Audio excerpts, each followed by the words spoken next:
Hello, and welcome to another episode of Finance Talks, where we break down complex financial topics into clear, actionable insights.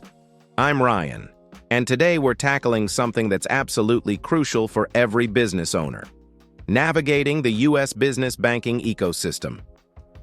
Whether you're a startup founder, an international entrepreneur looking to expand into the American market, or an established business owner aiming to optimize your banking relationship, this episode is going to be your comprehensive guide. And I'm Priya. You know, Ryan, what makes today's topic particularly exciting is how it can literally transform the way businesses operate. Just last week, I was speaking with a tech startup founder who lost out on a major opportunity simply because they didn't have their business banking structure properly set up. That's exactly why we're going to ensure our listeners don't face similar challenges. Today's episode is packed with insider knowledge that took us years in the financial industry to accumulate. Absolutely, Priya. And let's be clear about the value we're delivering today. Our listeners will walk away with a complete understanding of not just how to set up a business bank account, but how to build a robust banking foundation that supports their business growth. We're talking about understanding every aspect of the U.S. banking ecosystem, from regulatory requirements to cutting-edge digital banking tools that can automate your financial operations. Speaking of value, Ryan, I think we should outline exactly what our listeners will learn today. First, we'll provide a step-by-step guide for setting up your business banking presence.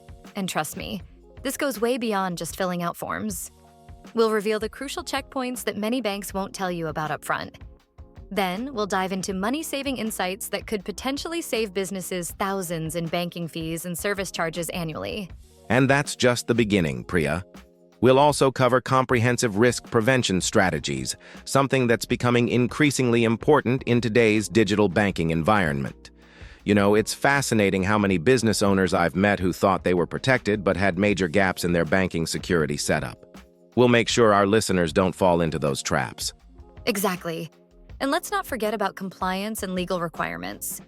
This is where many businesses, especially those new to the U.S. market, often struggle. We'll break down the complex regulatory landscape into manageable pieces, ensuring our listeners understand exactly what they need to stay compliant while maximizing their banking relationships. One aspect I'm particularly excited to share is our section on building and maintaining relationships with banks. This isn't just about having an account, it's about creating a strategic partnership that can fuel your business growth. We'll share expert tips on how to position your business to get the best terms, rates, and services from your bank. And finally, we'll round everything out with a deep dive into the latest financial management tools and technologies that can integrate with your banking setup. This is crucial for businesses looking to scale efficiently. From automated reconciliation to cash flow management tools, we'll cover the solutions that can save you both time and money. Before we dive in, I want to emphasize something important.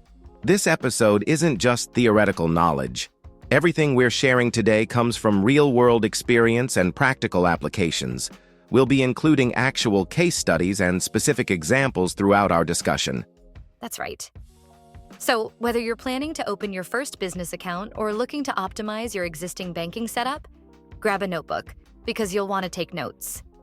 We're about to begin our comprehensive journey through the U.S. business banking landscape. Now that we've outlined what you'll learn today, let's talk about why this information is absolutely critical in today's business landscape. Did you know, Priya, that according to recent banking statistics, nearly 82% of business failures are directly linked to poor financial management, and a significant portion of that comes down to inadequate banking setup and management? That's a staggering statistic, Ryan, and it really highlights why we're focusing on this topic. You know what's equally interesting? The Federal Reserve's latest small business report shows that businesses with proper banking relationships are 31% more likely to get approved for loans and credit lines.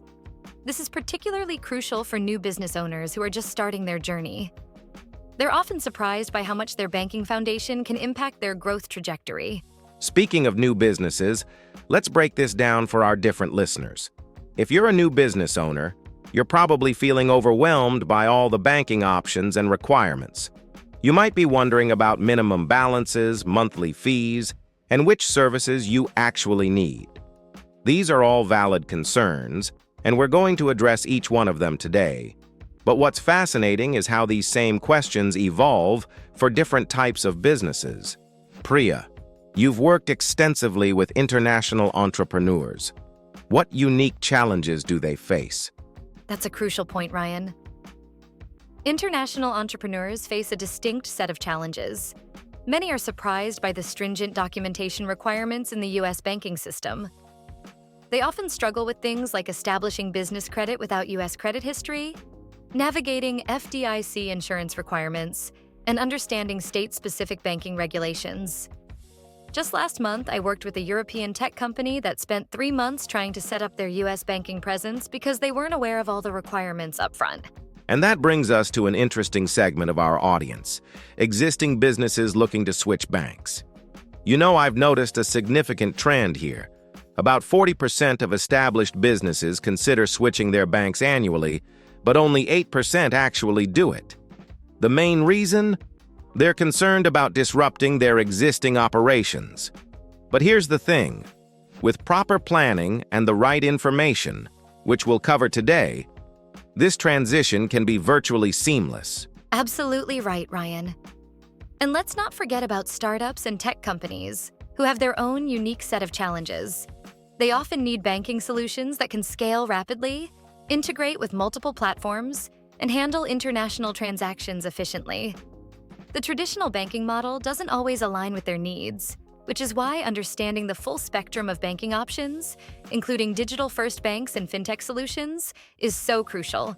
You know what I find particularly challenging for businesses across all these categories? The rapidly evolving banking technology landscape. We're seeing traditional banks launching digital platforms, new fintech solutions emerging almost monthly, and changing regulatory requirements around digital banking. It's becoming increasingly complex to choose not just the right bank, but the right banking ecosystem for your business. That's true. And it leads to what I consider the most common challenges faced by businesses today. First, there's the challenge of maintaining sufficient cash reserves while minimizing fees. Then, there's the struggle with finding banks that understand their specific industry. And perhaps most importantly, there's the challenge of future-proofing their banking choices, ensuring that their selected banking solution can grow with their business. These challenges are exactly why we're going to take a systematic approach today. We'll walk through each aspect of business banking, from initial setup to advanced management strategies. But before we dive into the specifics of account setup, I think it's crucial to understand the fundamentals of the U.S. banking system itself. Priya, shall we move into that next? Yes, let's do that, Ryan. Understanding the banking system's structure will give our listeners the foundation they need to make informed decisions about their business banking needs. And I think this is where many business owners have their first aha moment, when they realize how the system actually works behind the scenes. Let's dive into the fundamentals of business banking. You know, many business owners initially think it's just like personal banking, but on a larger scale. However, the reality is far more nuanced. Priya, let's start by breaking down the different types of accounts businesses might need. From my experience working with various industries, I've seen how choosing the wrong account type can cost businesses thousands in unnecessary fees and missed opportunities. Let's start with basic checking accounts and work our way up through the more specialized options. That's a great starting point, Ryan. Basic business checking accounts are the foundation, but they're far from basic. They typically offer features like higher transaction limits, multiple user access, and integration with business software, things you won't find in personal accounts. However, what's crucial to understand is that these accounts often come with transaction thresholds and balance requirements that vary significantly between banks. I've seen businesses pay hundreds in monthly fees simply because they didn't understand these limitations. Speaking of limitations, let's talk about premium business accounts. These are designed for businesses with higher transaction volumes or more complex banking needs. What I find fascinating is how these accounts can actually save money for growing businesses despite their higher monthly fees. For instance, they often include features like free wire transfers, higher deposit limits, and preferential exchange rates, services that could cost hundreds or even thousands if purchased separately. Absolutely right, Ryan. And this brings us to merchant accounts, which are often misunderstood. These aren't just regular business accounts. They're specialized accounts designed specifically for processing customer payments. What's crucial to understand is that merchant accounts work in conjunction with your regular business checking account, not as a replacement. The key difference is that merchant accounts handle the complexities of payment processing, including credit card transactions, digital payments, and even international purchases. Now, let's tackle something that's often overlooked: business savings accounts and their role in cash management. Unlike personal savings accounts, business savings accounts can be powerful tools for managing working capital and taking advantage of higher interest rates through sweep accounts and other specialized features. But here's what's fascinating. Many businesses don't realize that these accounts also come with different federal regulations regarding withdrawal limits and insurance coverage. That's a perfect segue into the legal aspects, Ryan. Let's break down the state-specific requirements because this is where things get really interesting. Each state has its own banking regulations that can affect everything from account opening procedures to ongoing compliance requirements. For example, some states require specific types of accounts for certain industries, while others have unique documentation requirements. I recently worked with a business owner who had to restructure their entire banking setup because they weren't aware of their state's specific requirements. And that brings us to federal banking regulations, which add another layer of complexity. The Bank Secrecy Act, for instance, imposes specific reporting requirements on business accounts that don't apply to personal banking. These regulations affect everything from how you can deposit money to how transactions are monitored. Understanding these requirements isn't just about compliance, it's about protecting your business and maintaining smooth banking operations. Let's talk about FDIC insurance coverage, because this is where many business owners have misconceptions. Unlike personal accounts, which are insured up to $250,000 per depositor, business accounts can have more complex insurance structures, especially if you're dealing with multiple account types or high transaction volumes. It's crucial to understand how your business's funds are protected and what limits apply to different account categories. Excellent point about protection, Priya. And you know what? This naturally leads us into our next topic about the documentation and requirements needed to set up these various account types.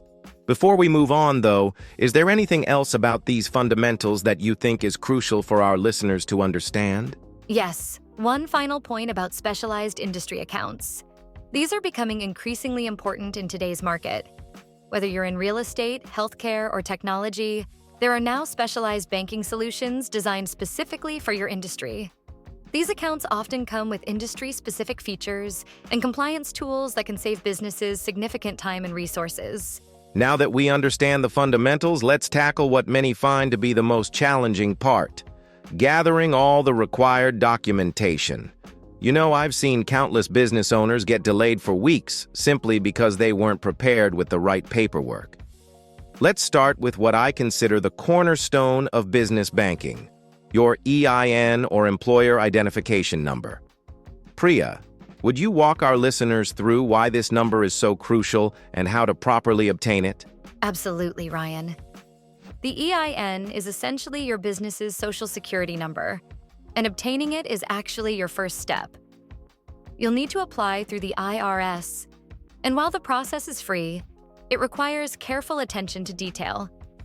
Here's what's critical. Make sure your business name and address match exactly across all documents. I've seen applications delayed for weeks because of minor discrepancies. The IRS typically provides your EIN immediately after online application, but you'll want to wait for the official IRS letter before heading to the bank.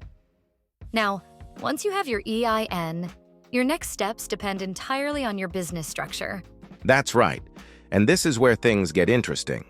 Let's break down the requirements by business type, starting with LLCs. Limited liability companies need their articles of organization, operating agreement, and any state-specific formation documents. What's crucial to understand is that banks will scrutinize these documents to ensure they match your business's current structure. For example, if you've made any amendments to your LLC structure, you'll need those documented as well. I recently worked with a client who had to delay their account opening because their operating agreement hadn't been updated to reflect new members. Speaking of complex structures, corporations face even more stringent requirements. They need their articles of incorporation, corporate bylaws, and, this is crucial, meeting minutes showing the authorization to open the bank account. Many corporations miss this last part. You'll also need your corporate resolution, which specifically authorizes certain individuals to open and manage the account. For our international listeners, it's important to note that if any of these documents were originally issued in another country, they'll need to be properly translated and notarized. Let's not forget about sole proprietorships and partnerships, which many assume have simpler requirements. But that's not always the case. Sole proprietors need their DBA certificates if they're operating under any name other than their personal name. Partners need their partnership agreements, and these need to clearly outline banking authority. What's often overlooked is that these documents need to be current. Banks typically won't accept partnership agreements older than a year without current amendments. Now, let's talk about licenses and permits, because this is where many applications hit a roadblock. Beyond your basic business license, you likely need industry-specific permits. For example, restaurants need health permits, contractors need their contractor's license, and professional service providers often need professional licenses. But here's what's really important. These all need to be current and match your business address exactly. Banks are incredibly particular about address consistency across all documents. That brings up an excellent point about proof of business address, Priya. This isn't as straightforward as many think. A lease agreement or property deed is ideal, but what about businesses operating from home or virtual offices? In these cases, banks often require additional documentation like utility bills or official government correspondence. And remember, P.O. boxes generally aren't accepted as primary business addresses for banking purposes. Let's shift to personal documentation, because this catches many business owners off guard. Even though you're opening a business account, banks need substantial personal information from all significant owners, typically anyone owning 25% or more of the business. Each of these individuals needs to provide government-issued photo ID, proof of address, and their social security number. And here's something crucial. These documents need to be current. I've seen applications delayed because someone provided an expired driver's license or outdated proof of address. And don't forget about credit checks, Priya. This is particularly important for business owners to prepare for.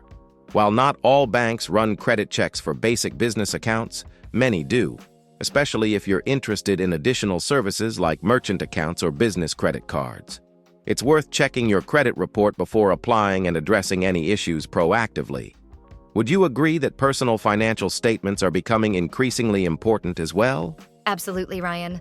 Personal financial statements are becoming standard requirements, especially for newer businesses. Banks want to see the complete financial picture, including personal assets and liabilities of key business owners. This is particularly true if you're planning to apply for credit in the future. Should we move on to how all these documents play into the actual bank selection process? Now that we've covered the documentation requirements, let's dive into what I consider one of the most strategic decisions you'll make: choosing the right bank for your business. The banking landscape has evolved dramatically, and today's options go far beyond traditional brick-and-mortar banks. Let's start with national banks like Chase, Bank of America, and Wells Fargo. These institutions offer extensive networks and comprehensive services, but there's a fascinating trade-off that many business owners overlook. While they provide nationwide accessibility, their standardized approach might not always align with specific business needs. Priya, you've worked with businesses of all sizes. What's your take on national versus regional banks? That's a crucial comparison, Ryan. Regional banks often strike an interesting balance. They're large enough to offer robust services, but small enough to provide more personalized attention. I recently worked with a medium-sized manufacturing company that switched from a national to a regional bank and saw their loan application process time cut in half simply because they had direct access to decision-makers. However, business owners need to understand that regional banks might have limited reach if they're planning to expand nationally. Let's talk about community banks, because they offer something quite unique in today's banking landscape. Absolutely.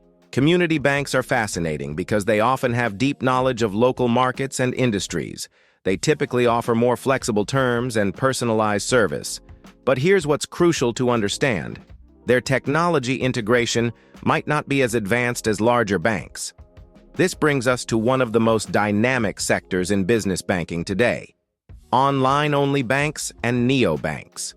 These institutions are revolutionizing business banking with features like seamless software integration and real-time payment processing, but they come with their own set of considerations. Speaking of considerations, let's break down the fee structures, because this is where businesses can either save or waste thousands of dollars annually. Traditional banks typically charge higher monthly maintenance fees, but might offer fee waivers based on balance requirements or transaction volumes. In contrast, online banks often have lower fees, but might charge more for certain services like wire transfers or ATM access. What's crucial is understanding your business's specific banking patterns to optimize these costs. That's an excellent point about optimization, Priya. Let's dig deeper into transaction fees because this is where many businesses get caught off guard. Wire transfer costs, for instance, can range from $15 to $50 per transaction at traditional banks, while some online banks offer free domestic wires. International transaction fees are another critical consideration, especially for businesses with global operations. Some banks charge up to 3% for international transactions, while others specialize in cross-border banking with much lower fees. And let's not forget about the technology aspect, Ryan. In today's digital age, a bank's technological capabilities can significantly impact operational efficiency. Business owners need to evaluate online banking platforms, mobile apps, and, this is crucial, integration capabilities. Can the bank's system connect seamlessly with your accounting software? How about your payment processors and e-commerce platforms? I've seen businesses waste countless hours on manual reconciliation simply because their bank's technology didn't integrate well with their other systems. That integration point is vital, Priya, and it leads us to another critical aspect: additional services. Many banks offer merchant services, business credit cards, and lines of credit, but the terms and accessibility vary significantly. For instance, some banks provide relationship pricing, where having multiple services can lead to better rates and reduced fees. Treasury management services are becoming increasingly important too, especially for businesses handling large transaction volumes. Let's talk about scalability because this often gets overlooked in the initial selection process. As businesses grow, their banking needs evolve. A bank that's perfect for a small startup might not be ideal for a rapidly growing company. Business owners need to consider not just their current needs, but where they'll be in 2 to 3 years. This is particularly relevant when we look at international banking capabilities and credit line availability. That's a great point about growth planning. I've noticed a trend where businesses are increasingly opting for a hybrid approach, using traditional banks for core services while leveraging fintech solutions for specific needs like payment processing or international transactions. This brings us to an important question. How should businesses evaluate these various options against their specific needs? That's exactly where we should head next, Ryan. Understanding these options is one thing, but creating a systematic evaluation process to match them with your business's specific requirements is crucial. Now that we understand how to select a bank, let's dive deep into specific account features that can make or break your business operations. You know, I often tell business owners that it's not just about having these features, it's about understanding how to leverage them effectively. Let's start with transaction limits, because this is where many businesses hit unexpected roadblocks. For example, some banks limit you to 200 free transactions per month, while others offer unlimited transactions, but with higher balance requirements. Priya, what's your experience with businesses running into transaction limit issues? That's a critical point, Ryan. Transaction limits are just the beginning. Let's talk about wire transfers and ACH processing, because this is where significant cost savings can be found. Wire transfers offer same-day processing, but can cost up to $45 each, while ACH transfers might take 2 to 3 days, but often cost less than $1. What's fascinating is how these services vary between banks. Some online banks now offer free domestic wires, while traditional banks might provide discounted ACH fees based on volume. I recently worked with a client who saved over $2,000 monthly just by optimizing their payment methods. Speaking of optimization, remote deposit capture has revolutionized how businesses handle check deposits. But here's what many don't realize. Different banks have vastly different systems and limits. Some offer sophisticated mobile deposit apps with high daily limits, while others require dedicated scanning equipment. What's crucial is understanding your typical deposit patterns. For instance, if you regularly receive checks over $10,000, you'll need a bank with higher mobile deposit limits or robust scanner-based solutions. That ties perfectly into cash handling services, Ryan. Despite the digital transformation, many businesses still deal with significant cash transactions. What's interesting is how banks structure their cash handling fees. Some charge per deposit, others by volume, and some offer free cash deposits up to certain limits. But here's the key insight. These services often come with specific requirements for how cash must be prepared and deposited. I've seen businesses waste hours sorting cash because they weren't following their bank's specific protocols. Let's talk about debit card features and check writing privileges, because this is where account security meets operational efficiency. Modern business debit cards offer features like customizable spending limits per employee, category restrictions, and real-time transaction alerts. But what's really game-changing is how these integrate with expense management systems. Some banks now offer virtual card numbers for online purchases, adding an extra layer of security. Would you agree that multi-user access controls are becoming increasingly important in this context? Absolutely, Ryan. Multi-user access control is crucial for modern businesses. It's not just about giving employees access. It's about controlling what they can see and do within your banking system. The best banks offer granular permissions. Maybe your accountant needs to view transactions but not initiate transfers, while your treasurer needs full payment authority. This ties directly into fraud protection services, which have become increasingly sophisticated. Banks now offer features like positive pay for checks, dual authentication for large transfers, and AI-powered fraud detection. And we can't forget about international banking features, which are becoming relevant for even small businesses in today's global economy. This goes beyond just sending and receiving international wires. We're talking about features like multi-currency accounts, real-time exchange rates, and international payment optimization. I've seen businesses save up to 4% on international transactions just by understanding and properly using their bank's international services. Online bill pay and mobile features deserve special attention too. The best systems now offer automated payment scheduling, vendor management, and payment authorization workflows. But here's what's crucial: understanding how these systems integrate with your existing accounts payable processes. Some banks even provide virtual lockbox services, automatically matching incoming payments with invoices. Should we discuss how all these features come together in practice? That's the perfect next step, Priya. Because having these features is one thing. Knowing how to implement them effectively in your daily operations is another story entirely. Shall we move into the practical application of these features? Now that we understand the features, let's walk through the actual application process. You know what's interesting? Many businesses rush into this step without proper preparation, leading to unnecessary delays. Before you even start the application, you should have what I call your banking dossier ready. All those documents we discussed earlier, organized and verified. Priya, you've guided numerous businesses through this process.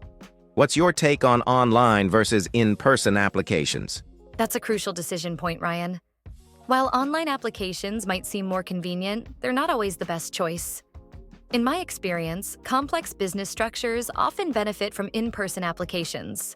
For example, I recently worked with a multi-member LLC that attempted an online application 3 times before realizing they needed an in-person visit to properly structure their account access. Here's what's fascinating.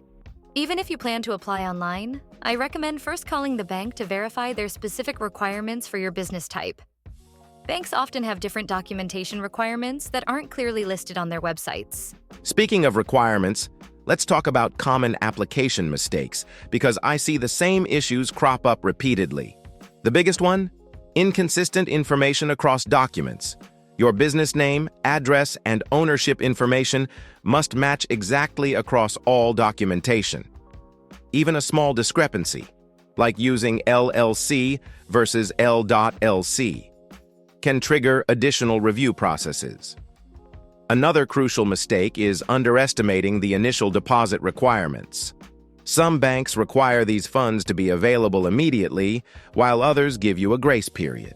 Absolutely right about those inconsistencies, Ryan.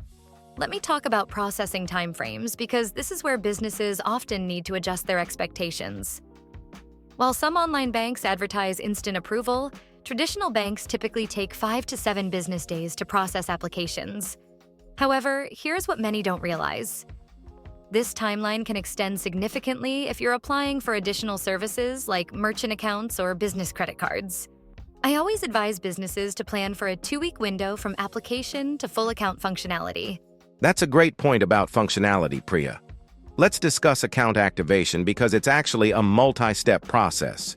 Once your application is approved, you'll need to coordinate several things: receiving your business debit cards, setting up online banking access, and configuring any additional services.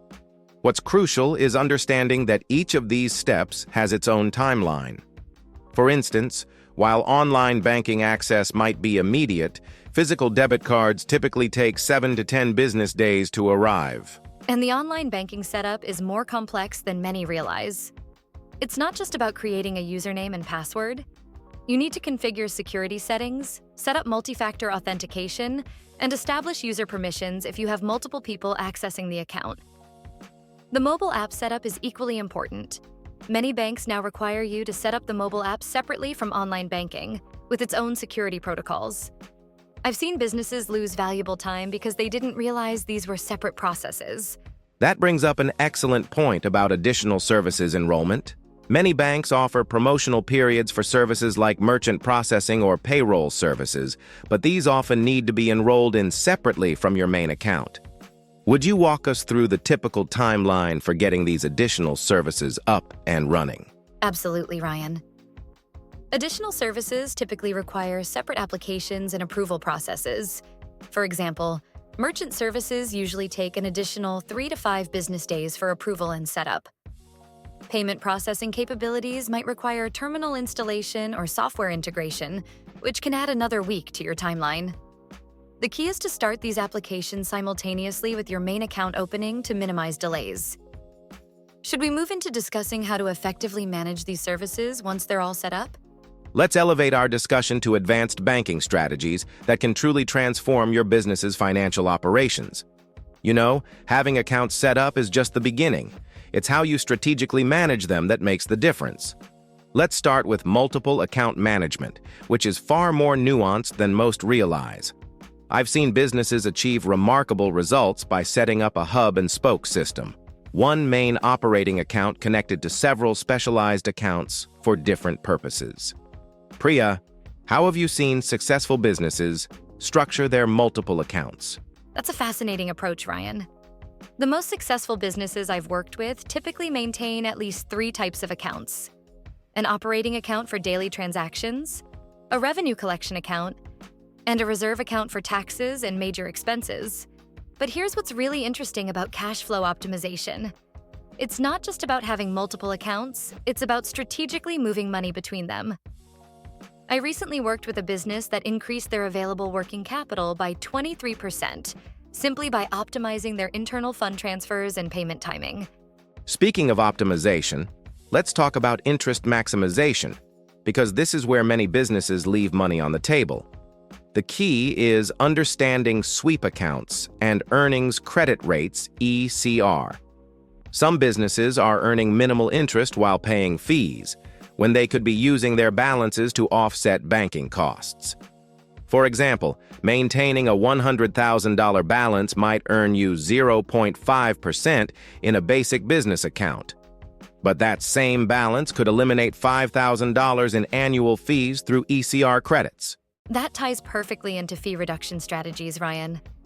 Beyond ECR, There's a whole science to minimizing banking costs. It's about understanding your transaction patterns and aligning them with the right services. I've seen businesses save thousands annually just by adjusting their wire transfer timing or batching their ACH payments. But what's often overlooked is how building a strong banking relationship can lead to better fee structures. Absolutely, and that banking relationship is crucial for future growth. It's not just about getting better fees. It's about positioning your business for future financing. Smart businesses start building their banking relationship long before they need additional capital. For instance, maintaining consistent balances, using treasury management services, and keeping clean transaction records can significantly improve your chances of loan approval down the line. That's a perfect segue into credit building opportunities. Many businesses don't realize that their banking relationship is a crucial component of their business credit profile. Every treasury management service you use, every merchant processing relationship you maintain, these all contribute to your business's creditworthiness.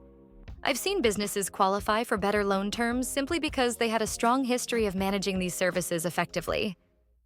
Let's talk about future financing preparation, because this is where strategic banking really shows its value. It's not just about maintaining good records, it's about structuring your banking activities to support future growth.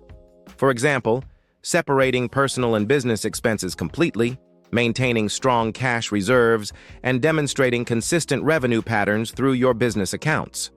Would you agree that treasury management plays a crucial role here? Absolutely. And treasury management optimization is becoming increasingly sophisticated. Modern treasury management isn't just about processing payments.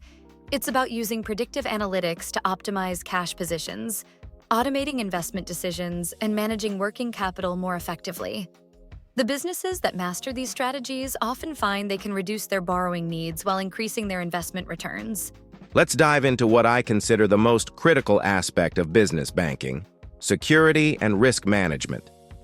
You know, the Federal Reserve reports that businesses lose billions annually to fraud, but what's really striking is that most of these losses are preventable. Let's start with account security best practices because this forms the foundation of your financial protection. Priya, what are you seeing on the front lines of business banking security? The landscape of banking security has completely transformed, Ryan. It's no longer just about having strong passwords. Modern security requires a layered approach. First, there's dual control, requiring two people to approve significant transactions. Then there's device authentication, IP address restrictions, and time of day controls. I recently worked with a company that prevented a $50,000 fraud attempt simply because they had implemented proper approval workflows. What's crucial is understanding that security isn't just about technology. It's about processes and people. That's a perfect point about people, especially when it comes to employee access controls. You know what's fascinating? Most fraud actually comes from internal sources or compromised employee credentials. That's why I recommend implementing what I call the minimum necessary access principle. Each employee should only have access to the banking features they absolutely need for their role. For example, your accounts payable clerk might need to view transactions and prepare payments, but should they be able to approve them? Exactly. And this ties directly into transaction monitoring. The best security systems I've seen combine automated monitoring with human oversight. Banks now offer real-time alerts for unusual transactions. But here's what's crucial. You need to customize these alerts based on your normal business patterns. If you typically make payments under $10,000, set alerts for anything larger. If you only operate during business hours, flag any after-hours transactions. The key is creating a monitoring system that flags genuine anomalies without overwhelming you with false alerts. Speaking of digital tools, let's talk about the latest security technologies. Tokenization, biometric authentication, and AI-powered fraud detection are becoming standard. But here's what many businesses miss.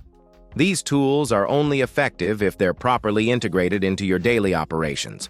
For instance, biometric authentication is great, but do you have a backup plan if the system fails? This is where backup account strategies become crucial. Absolutely, Ryan. Backup strategies are often overlooked until it's too late. Every business needs what I call a financial continuity plan. This includes maintaining relationships with multiple banks, having backup signers on accounts, and keeping detailed records of all banking procedures. But let's talk about insurance, because this is another layer of protection that many businesses underutilize. Beyond standard FDIC coverage, there are specific insurance products designed to protect against cyber fraud and social engineering attacks. That brings up an excellent point about emergency fund management. In today's banking environment, it's not enough to just have emergency funds. You need to ensure they're both secure and accessible. I recommend a 3-tier approach: immediate access funds, short-term restricted access funds, and long-term emergency reserves. Would you elaborate on how businesses should structure these tiers, Priya? Gladly, Ryan. The key to emergency fund management is balancing security with accessibility. Your immediate access funds should be in a highly secure, FDIC-insured account with dual control features. Short-term funds might be in a business money market account with slightly higher yields but still strong security measures. For long-term reserves, consider using treasury management services that offer both security and better returns. The crucial point is having documented procedures for accessing each tier in different types of emergencies. Now, let's explore what I consider the future of business banking: technology integration. The right tech stack can transform your banking from a daily chore into a streamlined operation. Let's start with banking APIs, because they're revolutionizing how businesses interact with their financial data. Think about it. Instead of manually checking balances or downloading statements, your systems can automatically pull this information in real time. Priya, how are you seeing businesses leverage these capabilities? It's transformative, Ryan. Banking APIs are like digital bridges connecting your bank accounts to your business software. I recently worked with a business that reduced their accounting workload by 70% just by properly integrating their banking and accounting systems. But here's what's crucial to understand. Not all banking APIs are created equal. Some banks offer robust, developer-friendly APIs that can handle everything from payment processing to real-time reporting, while others have more limited capabilities. The key is choosing a bank whose tech capabilities align with your integration needs. That's a perfect segue into payment gateway connections. The ability to seamlessly process payments across multiple channels, website, mobile app, in-store, while having all the data flow automatically into your accounting system is game-changing. But what really excites me is the automation possibilities. Imagine your system automatically categorizing transactions, reconciling accounts, and flagging discrepancies without human intervention. Have you seen any particularly innovative applications of this technology? Absolutely, Ryan. The most impressive implementations I've seen combine multiple technologies. For example, using AI-powered data analytics tools to not just track transactions, but predict cash flow patterns and identify potential fraud. These systems can analyze thousands of transactions in seconds, identifying patterns that human observers might miss. And with modern reporting capabilities, you can visualize this data in ways that make it immediately actionable. As we wrap up our comprehensive discussion, let's look toward the future with growth planning. You know, the banking relationship you establish today will significantly impact your business's growth trajectory. When I advise businesses on scaling their banking services, I always emphasize thinking 3 steps ahead. For instance, if you're currently operating domestically, but plan to expand internationally in 2 years, you need to start building those banking relationships now. Priya, what growth patterns are you seeing in successful businesses? The most successful businesses I work with take a strategic approach to scaling their banking services, Ryan. They typically start planning additional account needs well before they're actually required. For example, if you're considering international expansion, you might start with a multi-currency account even before you have international clients. But what's really fascinating is how business credit building plays into this. I've seen companies strategically use their banking relationships to build credit profiles that support their growth plans over 3 to 5 years. And that brings us to our final thoughts for today's episode. The future of business banking is rapidly evolving, with trends pointing toward more integrated, digital-first solutions. We're seeing artificial intelligence, blockchain technology, and real-time payment systems becoming mainstream. To our listeners, remember, the banking decisions you make today will either empower or constrain your business's future growth. Absolutely right, Ryan. As we conclude, let me emphasize that successful business banking isn't just about having the right accounts. It's about building strategic relationships, leveraging technology, and planning for growth. We've covered everything from basic account setup to advanced banking strategies, and I hope our listeners feel empowered to make informed banking decisions. Thank you for joining us on Finance Talks. Remember, your banking foundation can be either a launching pad or a limiting factor for your business's success. Choose wisely, plan strategically, and stay informed about evolving banking trends.